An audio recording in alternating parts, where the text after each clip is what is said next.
Зараз ми перебуваємо в Черкаській області, де разом з волонтерами ініціативи «Кримський фронт» їдемо до Херсона. А саме волонтери перевозять машини швидкої допомоги до міста, яке дуже потребує цих автівок.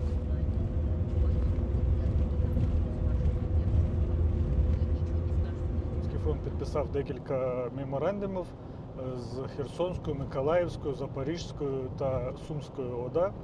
І в рамках цих меморандумів ми надаємо їм допомогу. Фонд короля Салмана Саудовської Аравії погодився надати нам ці швидкі. Швидкі були виготовлені в Туреччині, вони абсолютно нові, повністю оснащені всім необхідним обладнанням.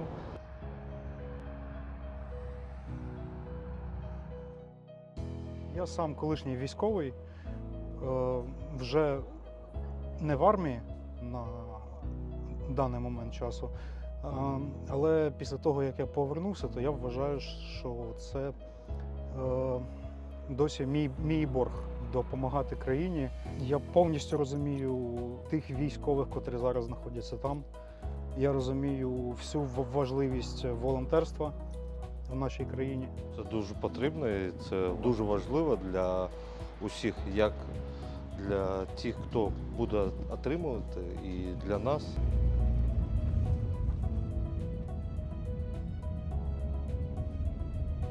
Ми зараз знаходимося в Херсонській області, де на нас чекають місцеві представники, і прямо зараз Кримський фронт буде передавати машини швидких, власне, бригадам. Волонтерам дуже велика вдячність, що вони нас підтримують в даний момент, в таку важку ситуацію. Без них ми як без рук. Дуже вдячні, що надають такі класні машини і що ці машини будуть допомагати рятувати життя пацієнтам.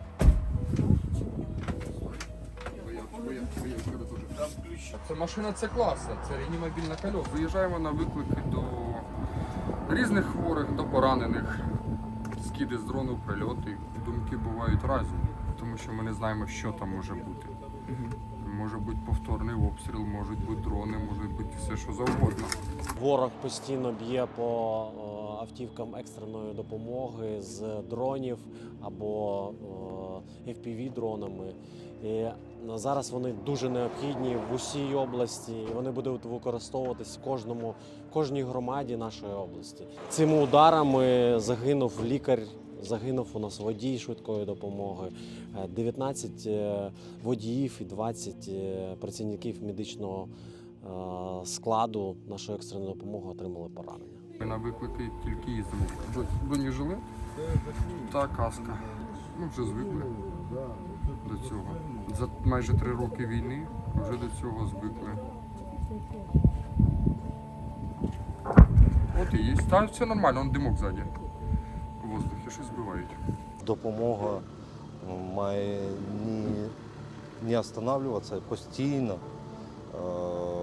йти в ті регіони, в котрих зараз дуже складна ситуація. В Херсоні дуже тяжка зараз ситуація, тому що дуже багато дронів, і дрони літають майже у всіх районах Херсону. Тому дуже складна ситуація. Взагалі для Херсона дуже важливо мати броньовані швидкі. На жаль, поки що в нас цих швидких немає, але ми активно співпрацюємо з нашими партнерами на складах Глобального Півдня, щоб отримати ці швидкі. Ми вже передали перші 5 – це в Херсон, потім у нас чекає Запоріжжя, Черкаси, Суми, і ми будемо намагатися розширити нашу географію.